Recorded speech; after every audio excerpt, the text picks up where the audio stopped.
Hello dear students, hope you all are fine. Today we are going to start the next chapter of Fundamentals of Marketing, that is Product Life Cycle PLC. Product Life Cycle एक important concept होता है marketing management का, and this concept of product life cycle is developed by the Professor Theodore Levitt. Later on कई marketing professional ने इस concept को popularize किया. अब ह्यूमन बीइंग की तरह ही प्रोडक्ट की भी लाइफ साइकिल होती है during which they passes through different identifiable stages like introductory stage, growth, maturity, decline stage. इन 4 स्टेजेस को कलेक्टिवली बोला जाता है प्रोडक्ट लाइफ साइकिल. जो लाइफ होती है प्रोडक्ट की वो स्टार्ट होती है with its introduction in the market for the purpose of sale, और जो डिमांड होती है प्रोडक्ट की वो ग्रेजुअली क्या होती है, इंक्रीज होती है मार्केट में, and it reaches to the maximum from where it start declining. So we can say that passing of product through all these stages is known as product life cycle. Next topic is features of product life cycle. अब product life cycle का मतलब आपको समझ में आ गया था. Features क्या है मेन इंपॉर्टेंट. सबसे पहले आता है कि हर प्रोडक्ट की एक लाइफ साइकिल होती है जैसे कि एक ह्यूमन बीइंग की होती है. सेकेंड पॉइंट कह रहा है कि जो लाइफ साइकिल है हर प्रोडक्ट की वो इंट्रोडक्शन से स्टार्ट होती है और after passing through different stages it growth stage it reaches the maturity stage. ठीक है, और उसके बाद वो डिक्लाइन हो जाती है. मतलब एक हम कह सकते हैं कि एक लाइफ साइकिल है हर प्रोडक्ट की जो इंट्रोडक्शन से स्टार्ट होती है और डिक्लाइन पर ख़त्म होती है. थर्ड पॉइंट कहता है कि हर स्टेज की जो है, जो हमने 4 स्टेज अभी पढ़ी हैं, तो हर स्टेज की जो है डिफरेंट स्पीड होती है. ठीक है, अब कोई प्रोडक्ट जो है, अगर मान लो एक कंपनी का एक प्रोडक्ट है वो बहुत जल्दी जो है डिक्लाइन हो जाता है. ठीक है, इंट्रोडक्शन स्टार्ट हुआ, मेच्योरिटी स्टार्ट हुई, ग्रोथ स्टार्ट हुई, तो उसके बाद वो डिक्लाइन भी बड़ी जल्दी हो गया. ठीक है, तो हर स्टेजेस की जो स्पीड है रिगार्डिंग द पर्टिकुलर प्रोडक्ट वो अलग ही होगी. ठीक है, नेक्स्ट पॉइंट कहता है कि जो प्रॉफिट्स हैं बिजनेस फर्म्स के वो हर स्टेज पर जो है, चाहे हम ग्रोथ स्टेज पर लगा लें या हम डिक्लाइन स्टेज पर लगा लें, तो वो डिपेंड करते हैं अपॉन द कम्पिटिटिव सिचुएशन. ठीक है, और जो सेल्स वॉल्यूम है वो भी उसी चीज़ पर डिपेंड करती है कि कैसा है, प्रोडक्ट के कॉम्पिटिटर्स कितने हैं मार्केट में, नेचर क्या है प्रोडक्ट का. तो ये कुछ ऐसे फैक्टर्स होते हैं जो ध्यान में रखने होते हैं एक मार्केटर को जब भी वो नया प्रोडक्ट जो है वो मार्केट में लॉन्च करे या एक तरीके से उसकी लाइफ साइकिल स्टार्ट हो. ठीक है, तो जो प्रॉफिट्स हैं और सेल्स हैं वो डिपेंड करेंगे हर स्टेजेस पर लाइफ साइकिल के. क्लियर, एक प्रोडक्ट की लाइफ साइकिल पर. नेक्स्ट आता है, कोई भी दो प्रोडक्ट जो हैं उनकी लाइफ साइकिल आइडेंटिकल नहीं होती, या हम कह सकते हैं no two products have identical life cycle, same नहीं होगी. किसी प्रोडक्ट की जो लाइफ साइकिल है, या हम कह सकते हैं कोई प्रोडक्ट जो है सिर्फ ग्रोथ में स्टेज तक पहुंचेगा और उसके बाद डिक्लाइन होना स्टार्ट हो जाएगा.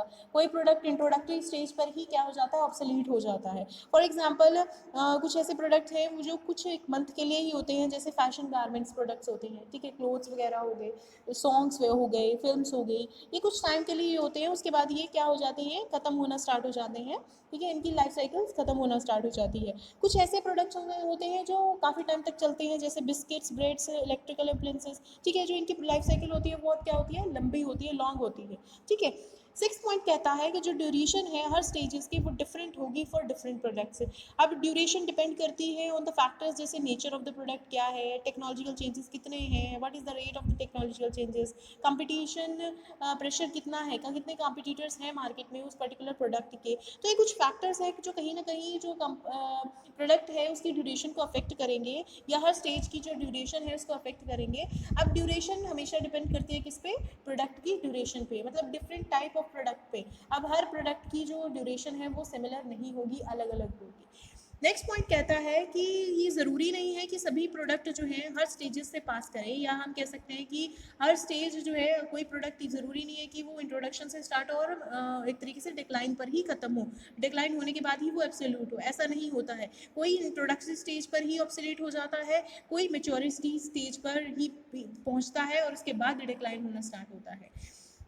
नेक्स्ट पॉइंट कहता है कि जो सेम प्रोडक्ट है might reach different stages in different segments. ठीक है, अब मान लो एक सेगमेंट में एक मार्केट ने एक पर्टिकुलर प्रोडक्ट ने जो है वो मेच्योरिटी पर पहुंच गया है, लेकिन दूसरे ही सेगमेंट में वो पर्टिकुलर प्रोडक्ट जो है वो ग्रोथ स्टेज पर है और एक तरीके से डिक्लाइन होना शुरू हो गया है। ठीक है, तो हम ये कह सकते हैं कि कोई भी सेम प्रोडक्ट जो है वो डिपेंड करेगा कि उस पर्टिकुलर सेगमेंट में उसकी डिमांड कितनी है, क्योंकि हर सेगमेंट की जो डिमांड होगी वो क्या होगी, अलग होगी रिगार्डिंग दैट पर्टिकुलर प्रोडक्ट। एक सेम प्रोडक्ट को भी अगर आप डिफरेंट सेगमेंट्स में जो है इंट्रोड्यूस करते हो तो उनकी लाइफ साइकिल भी क्या होगी, डिफरेंट होगी। ठीक है, सेम नहीं होगी। कोई इंट्रोडक्टरी स्टेज पर ही एक तरीके से ऑब्सोलीट हो जाएगा, कोई एक तरीके से मैच्योरिटी स्टेज पर भी पहुंच सकता है। नेक्स्ट पॉइंट कहता है कि एक स्टेज कब शुरू हुई, दूसरी कब स्टार्ट हुई, मतलब इस चीज़ का अंदाज़ा लगाना, इस चीज़ का एक तरीके से हम ये कह सकते हैं कि one can not have a definite line of demarcation between one और सब्सिक्वेंट स्टेजेस। कोई पता नहीं लगा सकता कि एक स्टेज कब शुरू हुई और दूसरी कब खत्म हुई। ठीक है, ये पता लगाना बहुत ज़्यादा मुश्किल है। ठीक है, नेक्स्ट पॉइंट, लास्ट पॉइंट कहता है कि जो प्रोडक्ट लाइफ साइकिल कंसेप्ट है वो एक तरीके से हमें फ्रेमवर्क प्रोवाइड करता है जिससे हम एक डिफरेंट मार्केटिंग स्ट्रैटेजीज जो है डेवलप कर सकते हैं regarding the different stages of product life cycle. हम डिफरेंट मार्केटिंग स्ट्रैटेजी यहाँ पर एक तरीके से क्या कर सकते हैं, बना सकते हैं। तो लाइफ साइकिल कहीं ना कहीं हमें हेल्प करता है in designing the particular framework for developing the marketing strategies. So these all are the features of the product life cycle. Next जो आपका मेन टॉपिक आता है, stages of product life cycle. With the development of product, जो commercialisation का जो step होता है regarding the product वो स्टार्ट हो जाता है, या हम कह सकते हैं कि जो प्रोडक्ट की लाइफ साइकिल है वो स्टार्ट हो जाती है। जो प्रोडक्ट की लाइफ साइकिल है उसकी 4 स्टेजेस हैं। एज ऑन योर स्क्रीन यहाँ पर 4 स्टेजेस डिफाइन की गई हैं with the help of a diagram. सबसे पहले आता है इंट्रोडक्शन स्टेज, सेकेंड आता है growth stage, and third is maturity stage, and last is the decline stage. हम कह सकते हैं कि जो डिटेल स्टडी है हर स्टेज की वो ज़रूरी है हर मार्केटर के लिए पता लगाना, सो दैट जो मार्केटर है वो नेसेसरी चेंजेस कर सकता है अपने मार्केटर मिक्स में, अगर उसको पहले ही डिफरेंट स्टेजेस के बारे में कंप्लीट नॉलेज होगी। तो प्रोडक्ट लाइफ साइकिल हम ये कह सकते हैं कि सिंपली एक ग्राफिकल या ग्राफिक प्रेजेंटेशन होती है सेल हिस्ट्री की एक प्रोडक्ट के डिफरेंट स्टेजेस पर। ठीक है, तो चलिए इसको डिटेल में स्टडी करते हैं। सबसे पहली स्टेज आती है इंट्रोडक्शन स्टेज। ये एक फर्स्ट स्टेज है, या इसको हम पायनरिंग स्टेज भी बोलते हैं, जहाँ पर जो प्रोडक्ट है वो लॉन्च किया जाता है मार्केट में with full production and marketing program. कहने का मतलब है कि यहाँ पर जो प्रोडक्शन कैपेसिटी है वो बहुत ज़्यादा इंक्रीज होती है, और साथ ही साथ जो मार्केटिंग प्रोग्राम्स हैं लाइक एडवर्टाइजिंग एंड डिस्ट्रीब्यूशंस, और we can say that sale promotional tools वो बहुत ज़्यादा यूज़ होते हैं, so that we can aware the people regarding the company product. और हम ये कह सकते हैं जो प्रोडक्ट है यहाँ पर वो क्या होता है, बिल्कुल ही नया होता है, या हम कह सकते हैं the product is a new one.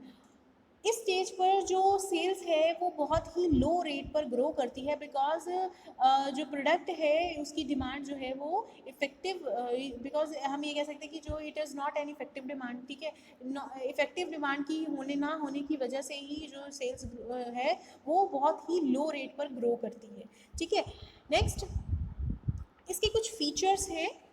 First one आता है इस स्टेज के, इंट्रोडक्शनरी स्टेज के। सबसे पहले आता है लो एंड स्लो सेल्स। जो ग्रोथ है, या हम कह सकते हैं जो ग्रोथ है सेल्स वॉल्यूम में वो बहुत कम होती है। रीज़न अभी मैंने बताया, because it is not an effective demand. ठीक है, वो प्रूफ डिमांड होती है, इफेक्टिव डिमांड नहीं होती है, and there are certain reasons जिसकी वजह से जो सेल्स है वो बहुत कम होती है, क्योंकि लोगों को, एक तो कंज्यूमर्स को नॉलेज नहीं होती है प्रोडक्ट की। ठीक है, या हम कह सकते हैं जो प्रोडक्ट अवेलेबल है मार्केट में वो कुछ ही जगह पर है, या कुछ ही शॉप्स पर है, सभी शॉप्स पर नहीं है, रिटेल आउटलेट्स पर नहीं है। या हम कह सकते हैं जो प्रोडक्शन कैपेसिटी है वो बहुत कम है, या हम कह सकते हैं कि जो प्रोडक्शन कैपेसिटी है वो बहुत ज़्यादा नहीं हो रही है, दैट वाज आल्सो रीजन। या हम कह सकते हैं जो कंज्यूमर है they resist to change the establish consumption behaviour pattern, कि वो जो पहले प्रोडक्ट यूज़ कर रहे थे, कई कंज्यूमर्स की ये आदत होती है कि वो पहले जो प्रोडक्ट यूज़ कर रहे थे वो सालों साल तक वो यूज़ करते हैं, वो नए प्रोडक्ट्स पर शिफ्ट होते ही नहीं हैं। ठीक है, so these are the certain reason जिसकी वजह से जो सेल्स है वो बहुत ज़्यादा कम हुए हैं, या हम कह सकते हैं स्लो रेट पर बढ़ रही है। सेकेंड रीज़न आता है हाई प्रोडक्ट प्राइस। जो प्राइस होता है at the beginning of the, या हम कह सकते हैं ड्यूरिंग द इंट्रोडक्टरी स्टेज, वो बहुत हाई फिक्स किया जाता है, क्योंकि सर्टेन फैक्टर्स होते हैं because of because of which the price is fixed high, जैसे कि low output, technological problems, promotional expenditure बहुत हैवी यहाँ पर किया गया है by the company, distribution cost बहुत ज़्यादा आई है कंपनी को, कंपटीशन बहुत ज़्यादा कम है, सेल्स वॉल्यूम जो है, या हम कह सकते हैं कि जो हाई इनकम ग्रुप कस्टमर हैं उनकी सेल्स जो है उनको जो सेल्स की जानी चाहिए वो बहुत ही ज़्यादा हाई हो रही है। तो कुछ ऐसे कारण हैं जिसकी वजह से जो प्राइस है वो यहाँ पर ज़्यादा फिक्स किया जाता है। थर्ड पॉइंट आता है हैवी प्रमोशनल एक्सपेंसेस।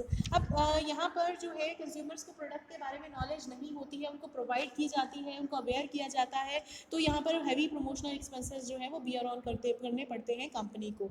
नेक्स्ट आता है लैक ऑफ नॉलेज। कंज्यूमर्स को सफिशिएंट नॉलेज नहीं होती है रिगार्डिंग द प्रोडक्ट्स, और जिनको नॉलेज होती है वो कहीं ना कहीं hesitate to buy that particular product.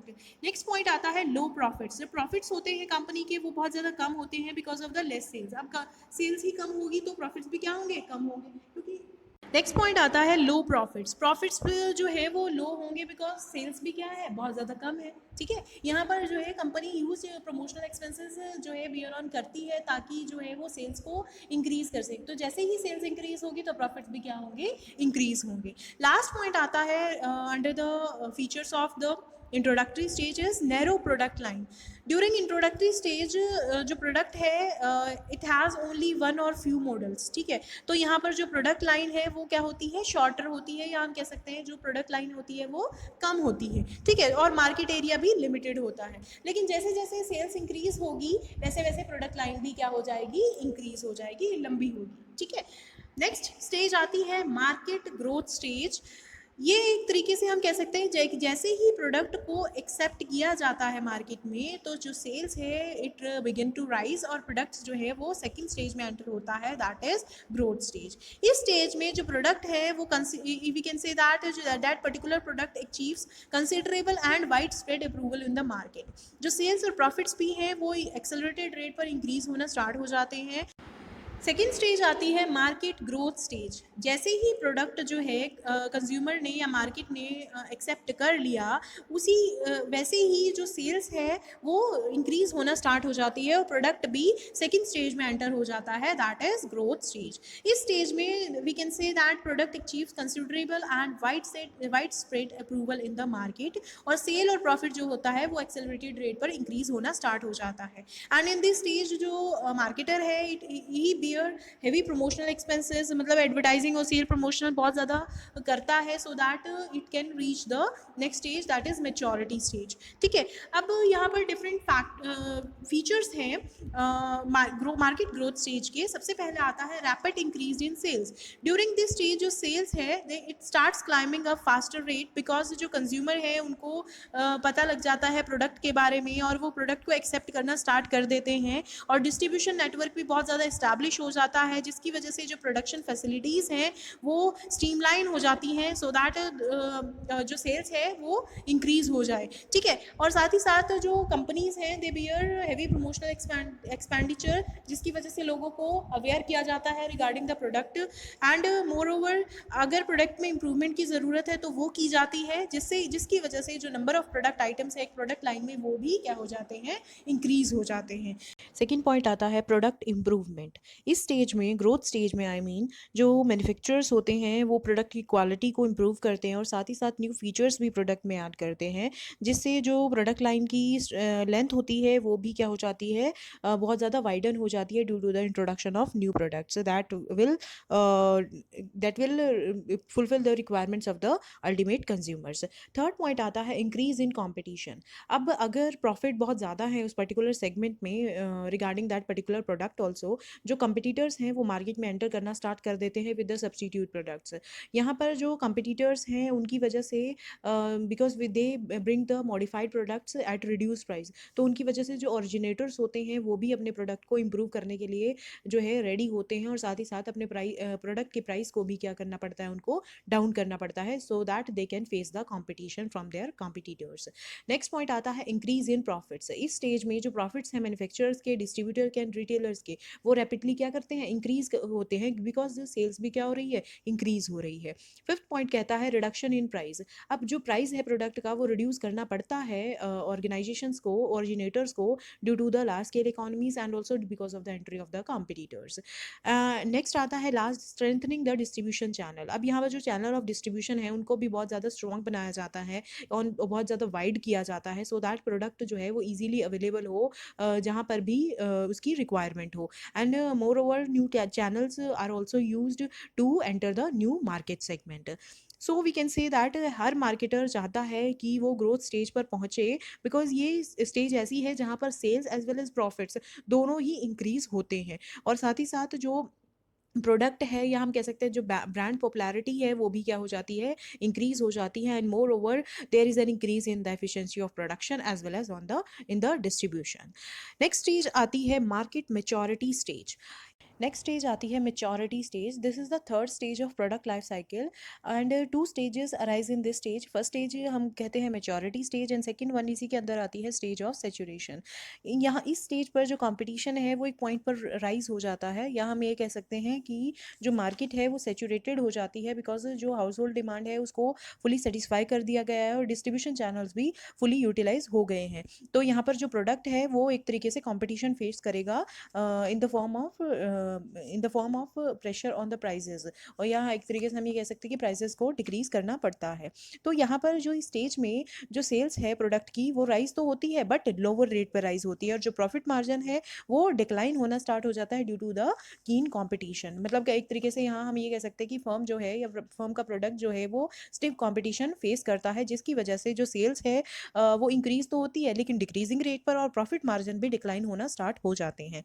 So coming on the characteristics of this stage, सबसे पहला आता है sale increases at decreasing rate. मतलब कि जो हाउस होल्ड डिमांड है उसको हमने फुली सेटिस्फाई कर दिया, और साथ ही साथ जो डिस्ट्रीब्यूशन चैनल्स हैं वो भी हमने फुली यूटिलाइज कर दिए। तो अल्टीमेटली जो सेल्स है वो इंक्रीज तो होगी, बट उसके बाद एक टाइम पर वो इंक्रीज होगी, बट उसके बाद वो डिक्लाइन होना स्टार्ट कर देगी। नेक्स्ट आता है नॉर्मल प्रमोशनल एक्सपेंसेस। इस स्टेज पर जो प्रमोशनल एक्सपेंसेस हैं वो एक तरीके से हम ये कह सकते हैं कि हमने फुली उनका यूज़ बहुत अच्छे से कर लिया है टू प्रमोट आवर प्रोडक्ट। तो इस स्टेज पर जो मेन थीम होती है एडवर्टाइजिंग की वो होती है to popularize the brand name of the product. मतलब कि ज़्यादा फोकस इस चीज़ पे नहीं किया जाता कि लोगों को एक तरीके से बुलाया जाए, अट्रैक्ट किया जाए कि वो हमारा प्रोडक्ट बाय करें, इंफॉर्मेशन दी जाए, बट इस चीज़ पे होता है यहाँ पर मेन फोकस कि जो ब्रांड नेम है प्रोडक्ट का उसको किस तरीके से पॉपुलराइज किया जाए। या हम ये कह सकते हैं कि हमें प्रमोशनल एक्सपेंसेस तो करते हैं लेकिन नॉर्मली हम प्रमोशनल एक्सपेंसेस करते हैं, कोई ज़्यादा एक्सपेंसेस हमें बियर ऑन करने की ज़रूरत नहीं होती है स्टेज में, क्योंकि हम ऑलरेडी मेच्योरिटी स्टेज पर हैं जहाँ उसके बाद हमें हमारा जो प्रोडक्ट है जितनी उसकी सेल होनी है वो होगी, उसके बाद वो डिक्लाइन होना स्टार्ट हो जाएगा। या एक तरीके से हम ये कह सकते हैं कि प्रोडक्ट की एक न्यू प्रोडक्ट जो है हमें डेवलप करना पड़ेगा। नेक्स्ट आता है यूनिफॉर्म एंड लोअर प्राइजेस। जो प्राइजेस हैं स्टेज पर या तो मैन्युफैक्चरर्स उनको कम कर देता है, या एक तरीके से जो कंपटीशन में प्राइजेस चार्ज कर रहा है उन्हीं के जैसे ही प्राइजेस रखता है अपने प्रोडक्ट के। नेक्स्ट आता है प्रोडक्ट मॉडिफिकेशन। यहाँ पर प्रोडक्ट को मॉडिफाई करने की, उसमें इम्प्रूवमेंट करने की, मार्केटिंग मिक्स में, प्रमोशन मिक्स में, इन चीज़ों में या हम कह सकते हैं कि प्रोडक्ट को इम्प्रूव करने के लिए यहाँ पर एफर्ट्स किए जाते हैं। नेक्स्ट आता है डीलर सपोर्ट। यहाँ पर जो सप्लाई है प्रोडक्ट की स्टेज में वो इंक्रीज होती है, मतलब एक तरीके से हम ये कह सकते हैं कि सप्लाई बहुत ज़्यादा है as compare to the demand of the product. And जो ऑर्गेनाइजेशन है वो भी क्या कर रहे हैं, एक तरीके से बहुत सारे एक्सपेंसेस कर रहे हैं एक तरीके से कंपटीशन को फेस करने के लिए। So we can say that is stage पे पर हमें जो है डिमांड को इंक्रीज करना है, या हम कह सकते हैं डिमांड को स्टिमुलेट करना है, और साथ ही साथ हमें इसके लिए डीलर्स का सपोर्ट भी चाहिए। नेक्स्ट आता है last point, that is profit margin decreases. इस स्टेज पर जो प्राइजेस हैं वो कम होते हैं, हम एक तरीके से कम चार्ज करते हैं ड्यू टू द कीन कॉम्पिटिशन्स, एंड प्रमोशनल एफर्ट्स भी हम एक तरीके से कंपटीशन को फेस करने के लिए बहुत एग्रेसिव होते हैं हमारे, ठीक है, नॉर्मली चलते हैं। तो इससे क्या होगा, जो प्रॉफिट मार्जिन है मैन्युफैक्चरर्स के लिए भी और रिटेलर्स के लिए भी वो क्या होगा, कम आएगा, ठीक है, क्योंकि सेल्स भी क्या हो रही है, इंक्रीज हो रही है, बट डिक्रीजिंग रेट पर इंक्रीज हो रही है, और साथ ही साथ हमने प्राइजेस के प्रोडक्ट को भी क्या कर दिया, बहुत कम फिक्स किया है, सो हमें प्रॉफिट्स भी क्या होंगे, कम होंगे। So this is the maturity stage. Next stage आती है हमारी मार्केट डिक्लाइन स्टेज। ये फाइनल स्टेज है प्रोडक्ट लाइफ साइकिल की, जिसको हम मार्केट डिक्लाइन स्टेज भी बोलते हैं। इस स्टेज पर जो एक्चुअल सेल्स है, it begins to fall down due to the impact of new product competition, और we can say that consumer के बिहेवियर में चेंज आने की वजह से, उसके बाइंग पैटर्न में चेंज आने की वजह से, या हम कह सकते हैं कि इन्वायरमेंट में जो डिफरेंट हम कह सकते हैं सेक्शन ऑफ सोसाइटीज़ हैं, उनके बाइंग पैटर्न में चेंज आने की वजह से ही ये जो प्रोडक्ट है ऑर्गेनाइजेशंस का, वो डाउन, उसकी सेल्स जो है वो डाउन होनी स्टार्ट हो जाती है। और इस स्टेज पर जो सेल्स एज वेल प्रॉफिट हैं वो एक तरीके से शार्पली डिक्लाइन करते हैं, और promotional expenditure has to be cut down drastically. So we can say that this is a declining stage, जहाँ पर हम कह सकते हैं कि अगर एक बार एक प्रोडक्ट ने मेच्योरिटी स्टेज पर एक प्रोडक्ट पहुँच जाता है, तो उसके बाद अगर उसके सब्स्टिट्यूट प्रोडक्ट बहुत ज़्यादा आ जाते हैं, या हम कह सकते हैं कि कॉम्पिटिशन बहुत ज़्यादा आ जाता है मार्केट में, तो उसके बाद वो प्रोडक्ट क्या हो जाता है, डिक्लाइन करना स्टार्ट हो जाता है। So here are the some characteristics of market decline stage. First of all is rapid decrease in sales. अब प्रोडक्ट जो है वो ओल्ड बन चुका है, क्योंकि न्यू वंस, या हम कह सकते हैं न्यू प्रोडक्ट्स जो है वो मार्केट में अवेलेबल हैं। So there is a change in a trend, तो पीपल जो है वो they are interested in buying the new ones, ठीक है, instead of the old one on old products we can say. So we can say that जो sales है वो rapidly क्या हो जाएगी, डिक्लाइन हो जाएगी, क्योंकि लोग जो है वो पुराने प्रोडक्ट से नए प्रोडक्ट्स पर शिफ्ट हो जाते हैं। नेक्स्ट आता है फर्दर डिक्रीज इन प्राइसेस। अब यहाँ पर जो प्रोडक्शन ऑलरेडी हमारे पास है, जो स्टॉक हमारे पास है, उसको सेल आउट करने के लिए जो ऑर्गेनाइजेशंस हैं वो अपने प्राइसेस, प्रोडक्ट के प्राइसेस को क्या कर देती हैं, बहुत ज़्यादा कम कर देती हैं, ताकि जो ऑलरेडी उनके पास ओवर स्टॉकिंग पड़ी है गुड्स की मार्केट डिक्लाइन स्टेज में, क्योंकि सेल तो हो नहीं रही है, तो हमारे पास जो ओवर स्टॉकिंग पड़ी है उसको हमें धीरे धीरे बेचना है, so that we can recover various expenses, ठीक है। तो यहाँ पर जो प्राइसेस हैं उनको क्या कर दिया जाता है, कम कर दिया जाता है उन प्रोडक्ट्स की। So here we can say that price becomes a competitive weapon. Next आता है no promotional expenses. Because of saturation, जो advertising या sale promotional efforts हैं वो एक तरीके से अपनी effectiveness को lose करना start कर देते हैं, और we can say that जो companies हैं they reduce the advertising budget, और साथ ही साथ वो distribution network को भी reduce कर देती हैं to the minimum. So we all over we can say that कि जो promotional expenses हैं वो ना के बराबर ही होते हैं इस स्टेज में, क्योंकि अगर किए जाएंगे तो अल्टीमेटली आपका प्रोडक्ट तो वैसे ही आउटडेटेड हो चुका है, तो आपको ओवर बजटिंग का जो एक तरीके से सिचुएशन है वो फेस करनी पड़ सकती है बिजनेस को। नेक्स्ट आता है last, suspension of production work. अब डिक्लाइन स्टेज में जो सेल्स है वो परमानेंट जो है डिक्लाइन होना स्टार्ट कर देती है परमानेंटली, तो प्रोडक्ट जो है अल्टीमेटली डिसअपेयर हो जाता है मार्केट से। तो इस स्टेज में ये एडवाइस की जाती है कि प्रोडक्शन जो है वो उस प्रोडक्ट की वो एकदम से रोकी जाए, और या तो फिर कंपनी अलग प्रोडक्ट बनाए या कुछ और प्रोडक्ट्स पर स्विच ऑफ हो जाए। अब these are the various stages which I have already discussed with you. So hope you have understood each and every stage of the product life cycle. Next topic आता है length of product life cycle. अब जो length है product life cycle की, it varies greatly from product to product. हर product की different length होगी, ठीक है, या हम कह सकते हैं जो लेंथ होती है प्रोडक्ट लाइफ साइकिल की हर प्रोडक्ट की डिफरेंट होगी। कोई भी टू प्रोडक्ट्स जो हैं उनकी आइडेंटिकल लाइफ साइकिल नहीं होती है। कुछ प्रोडक्ट्स जो है they require high level of technological know how to produce and very long life as compare to other products जिनको रिक्वायरमेंट ही नहीं है डेवलपमेंट की, ठीक है। तो हम कह सकते हैं कि कोई भी दो प्रोडक्ट्स जो हैं वो क्या होंगे, डिफरेंट होंगे, उनकी लाइफ साइकिल भी क्या होगी, डिफरेंट होगी। और साथ ही साथ हम अगर ड्यूरेशन की बात करें तो ड्यूरेशन जो है हर स्टेज में हर प्रोडक्ट की डिफरेंट होगी।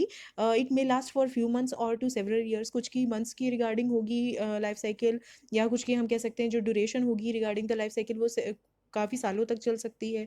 तो ड्यूरेशन जो है डिफरेंट स्टेजेस की वो डिपेंड करती है on the factors like nature of the product, speed of technological changes, competitions, तो ये कुछ फैक्टर्स हैं जो हमें ध्यान में रखने होते हैं while we decide regarding the length of the product life cycle. अब यहाँ पर कुछ प्रोडक्ट्स हैं, in the previous videos I have told you about the convenience product, stylish, fashion and feed products. तो यहाँ पर हम उनकी लाइफ साइकिल्स को स्टडी करेंगे। सबसे पहले हम बात करेंगे कन्वीनियंस प्रोडक्ट के बारे में। कन्वीनियंस प्रोडक्ट्स वो प्रोडक्ट्स होते हैं जिनको कंज्यूमर परचेज करता है बिकॉज ऑफ देयर हैबिट्स और डेली नीड्स, या हम कह सकते हैं कि फ्रिक्वेंटली हम स्मॉल क्वांटिटीज़ में इन चीज़ों को नियर बाय शॉप से खरीदते रहते हैं, जैसे कि ब्रेड, टूथपेस्ट, सोप, ठीक है। इनका यूनिट प्राइस भी क्या होता है, लेस होता है। तो प्रोडक्ट लाइफ साइकिल अगर हम बात करें कन्वीनियंस प्रोडक्ट की, तो इसमें जो because of the unit low unit price and daily need product जो कंज्यूमर्स हैं they generally accept the product easily, ठीक है।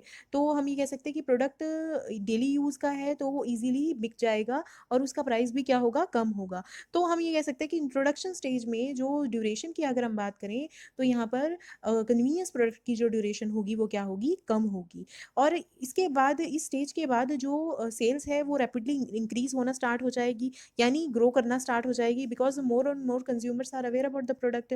पहले कंज्यूमर्स जो है वो अवेयर नहीं थे regarding that particular product, but जैसे ही उनको नॉलेज होनी स्टार्ट हुई तो सेल ऑटोमेटिकली क्या हो जाएगी, इंक्रीज हो जाएगी। और मेच्योरिटी पीरियड पर कन्वीनियंस प्रोडक्ट की सेल्स जो है होगी वो क्या होगी, लार्जेस्ट होगी, बिकॉज प्रोडक्ट जो है वो accepted is fully accepted by the consumers as a daily requirement. So हम ये कह सकते हैं कि मेच्योरिटी स्टेज के बाद डिक्लाइन पीरियड आता है, जहाँ पर जो स्मॉल मैन्युफैक्चरर्स हैं वो प्रोडक्ट को प्रोड्यूस या हम कह सकते हैं कि सेल करना स्टार्ट कर देते हैं लोकल पॉपुलेशन पर, ताकि जो उनका स्टॉक पड़ा है, ओवर स्टॉक पड़ा है, उनको वो इजीली बेच सके विद द रिड्यूस्ड प्राइस। सो हम ये कह सकते हैं कि कन्वीनियंस प्रोडक्ट के केस में अगर देखा जाए तो मेच्योरिटी स्टेज जो है उनकी लॉन्गेस्ट स्टेज मानी जाती है, ठीक है। नेक्स्ट हम बात करेंगे product life cycle for stylish fashion and fad products. According to Philip Kotler जो स्टाइल है it is a basic and distinctive mode of expression.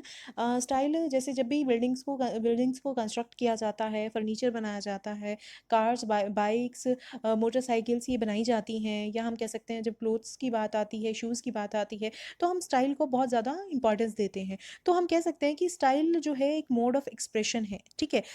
अगर हम फैशन की बात करें तो fashion refers to currently accepted style in a specific field. अब fashion generally appears in जैसे हैंड पर्सेस में, हम अगर अब बात करें रेडीमेड क्लोथ्स की, गारमेंट्स की, हेयर क्लिप्स की, बैंगल्स, शूज़, फैशन आर्टिकल्स, इन चीज़ों की बात करें तो वहाँ पर फैशन बहुत ज़्यादा इंपॉर्टेंस रखता है। नेक्स्ट आता है फैड्स। फैड्स जो है वो फैशंस होते हैं that enter quickly with a great zeal, या हम कह सकते हैं कि जो है सबसे पहले ये मार्केट में प्रोडक्ट्स आते हैं, ठीक है, और एकदम से मार्केट से चले भी जाते हैं। फॉर एग्जांपल गारमेंट्स में caps, hair style, music albums, films, सबसे बेस्ट एग्जांपल है सॉन्ग्स। एकदम से आया, ठीक है, पॉपुलर हुआ और उसके बाद वो मार्केट से चला गया, लोग उसे भूलने लगे क्योंकि नया वर्जन जो है, या हम कह सकते हैं नया सॉन्ग जो है वो मार्केट में आ गया है, ठीक है। तो अगर हम प्रोडक्ट लाइफ साइकिल की बात करें स्टाइलिश प्रोडक्ट्स के अंडर, तो अगर हम यहाँ एग्जांपल लें मोबाइल फ़ोन्स का, तो करंट स्टाइल जो है मोबाइल फ़ोन्स का वो क्या है, टच स्क्रीन। तो ये स्टाइल तब तक रहेगा जब तक न्यू टेक्नोलॉजी जो नहीं है वो मार्केट में आ नहीं जाती। तो जो अगर हम शेप पर ध्यान दें स्टाइल लाइफ साइकिल की, तो वो एक वेव की तरह होती है कि एक स्टाइल जो है वो आता है तो दूसरा फेड हो जाता है, दूसरा आएगा तो पहले वाला फेड हो जाएगा। इस तरीके से ये जो है, एक तरीके से हम क्या कहते हैं कि सेल जो है पहले इंक्रीज होती है, फिर डाउन जाती है, फिर एक नया प्रोडक्ट आता है उसकी सेल इंक्रीज होती है, फिर वो एकदम से डाउन चल जाती है। क्लियर? तो एक वेव की तरह ही इसकी शेप होती है। अगर हम बात करें फैशन प्रोडक्ट्स के रिगार्डिंग, तो जो डिमांड है इन प्रोडक्ट्स की वो इंक्रीज होती है फास्टर रेट पर, और टॉप पर पहुंच जाने के बाद वो एकदम से क्या होता है, due to change in the fashion, जो प्रोडक्ट लाइफ साइकिल है या प्रोडक्ट की जो साइकिल है वो एकदम से डिक्लाइन होना स्टार्ट हो जाती है। For example readymade garments best example है, शूज़ का बेस्ट एग्जांपल है। एकदम से सेल जो है वो इसकी राइज होएगी रैपिड रेट पर, और एकदम से वो क्या हो जाएगी, डिक्लाइन हो जाएंगे एक पॉइंट पर रीच होने के बाद। अगर हम फैट प्रोडक्ट्स की बात करें, फैट्स प्रोडक्ट्स में, या हम कह सकते हैं fads are the fashions that enter quickly with a great zeal, peak early and decline very quickly. For example garments की बात करें, कैप्स की बात करें, हेयर स्टाइल की बात करें, फिल्म्स की, सॉन्ग्स की, तो सबसे पहले यहाँ एक सॉन्ग्स का एग्जांपल ले लेते हैं। एक सॉन्ग आया, ठीक है, उसकी जो सेल है वो बहुत ज़्यादा इंक्रीज़ हुई, उसकी जो कैसेट्स हैं या हम कह सकते हैं जो सीरीज़ हैं उसको बहुत ज़्यादा सुना गया, यूट्यूब चैनल पर व्यूज़ बहुत ज़्यादा हुए, और एकदम से नया गाना आया और उसका जो एक पॉइंट पर पहुँच कर जो उसकी पब्लिसिटी थी, या हम कह सकते हैं उसकी जो व्यू पॉइंट्स था वो क्या होना स्टार्ट हो गया, डिक्लाइन होना स्टार्ट हो गया, ठीक है। तो एक सॉन्ग जो है वो तब तक चलेगा जब तक कि नया सॉन्ग मार्केट में आ नहीं जाता, ठीक है। तो हम ये कह सकते हैं कि songs, films, these are the best examples जिसमें जो सेल्स है वो एकदम से इंक्रीज होती है और एक पॉइंट पर रीच कर एकदम से डाउन भी चली जाती है, ठीक है। रैपिड होती है, rapid increase and rapid decline. Clear? तो these are the life cycle of fashion, stylish and faith products, and साथ ही साथ मैंने कन्वीनियंस प्रोडक्ट के प्रोडक्ट लाइफ साइकिल भी आपको क्लियर कर दी हैं। So that's all for today, see you in the next upload, bye bye, thank you so much.